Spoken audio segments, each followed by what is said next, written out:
Hi everyone, Christina of Pearl and Thistle here. I want to take a few minutes to put together a video for couples about some common questions I get as a natural family planning instructor, which are, what should charting look like as a couple? And specifically, how is the man involved in all of this?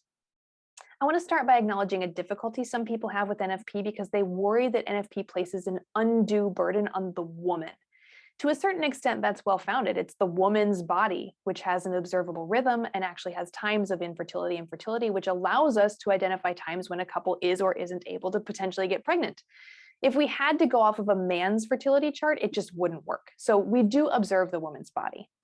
But I actually think this means we should apologize to men because a woman's cycle, which we observe through charting, is now considered a fifth vital sign. It's a window into her overall health. So the benefits that she can receive from charting are numerous, even beyond family planning. And to a certain extent, it is lamentable that we don't have a similar system we can use to get that same window into men's health. So yes, charting does rely on observing the woman's body. We observe her signs, but there are good reasons for that. It's because her signs are the ones which actually make NFP possible. What we want to focus on is making sure that charting is shared, meaning that she doesn't feel that it's an undue burden and that the couple, you together, benefit from your shared practice of charting together. I want to give you a few different ways that couples navigate this because I'm a firm believer in not telling you what to do, in the sense that I think that every couple has the right and the responsibility to discern for themselves what's going to work best for your relationship. On one extreme end of the spectrum of charting options, the wife could be the sole keeper of the chart. That means she's going to observe and record and interpret all the data on the chart, and then she's going to communicate to her husband when they're fertile and when they're not. This requires that the woman is really confident with all the signs and interpretations, that she can do these on her own, and then it requires that the husband is fully reliant on the wife's communication in order to make this charting system work.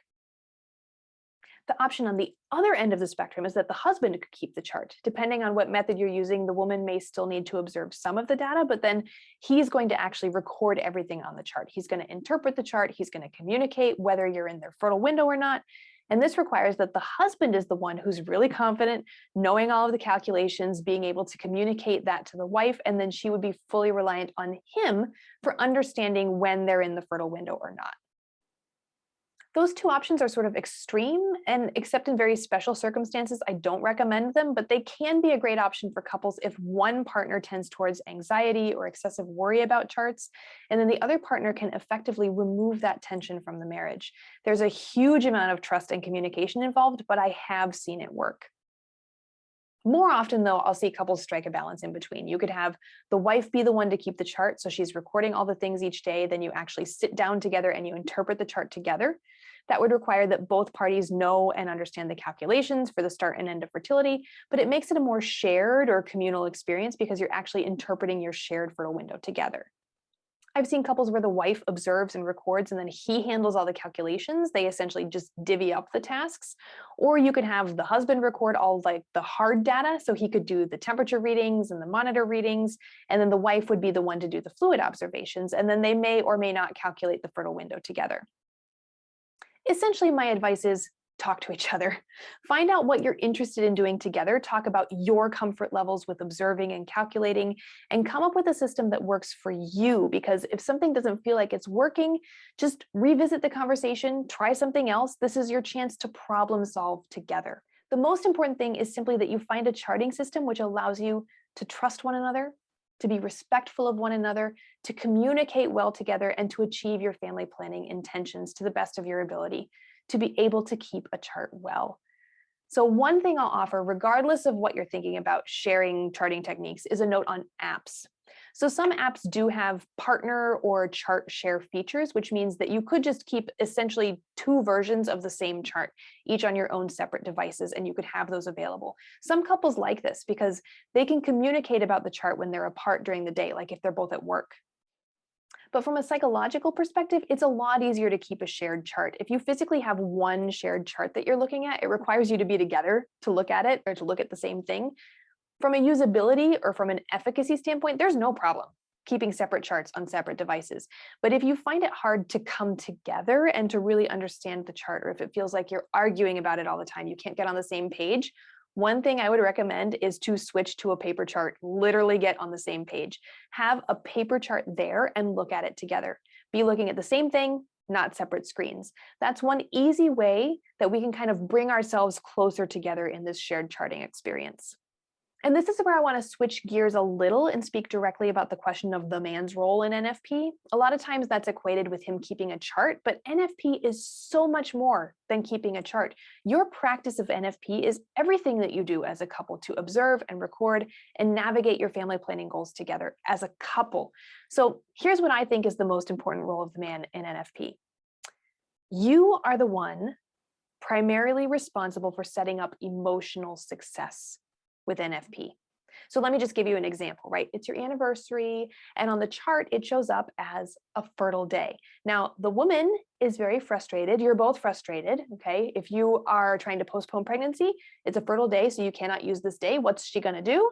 She's going to internalize, and she's gonna blame herself. Husbands, you don't even have to blame her. She's gonna do it to herself. So what we wanna do is we wanna create an environment where she knows that you do not blame her, because her body and the hormones that are going through her body are not in her control. We know that, but she's gonna beat herself up anyway, regardless. So as the husband, what can you do? First of all, we know that the language that we use actually impacts the way that we think about things.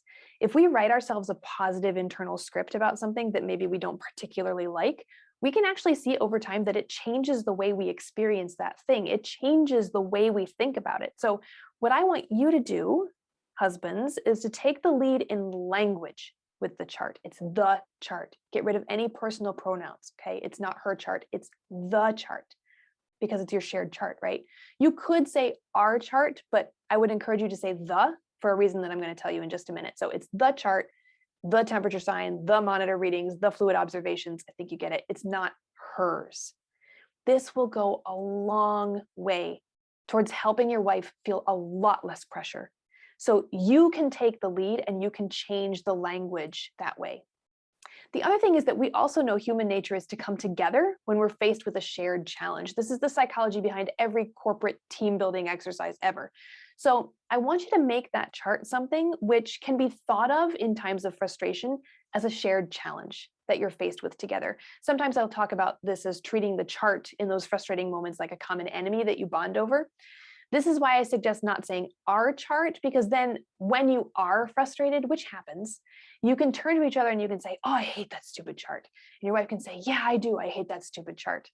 And as soon as the two of you together acknowledge that this chart right now in this moment is mutually frustrating, then there's no blame placed on either of you, either externally or internally. And it can actually be marriage building.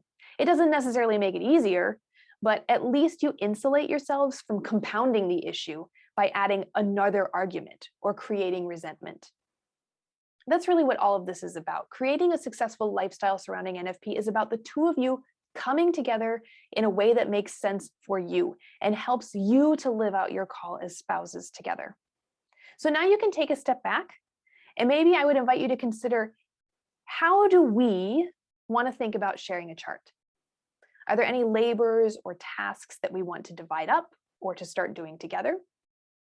And then you can think about, how can we change our language so that we're creating a shared experience for each other rather than pitting our bodies against each other? I'll leave you with that today, and I want to thank you so much for inviting me into this very important journey that you're on with NFP together.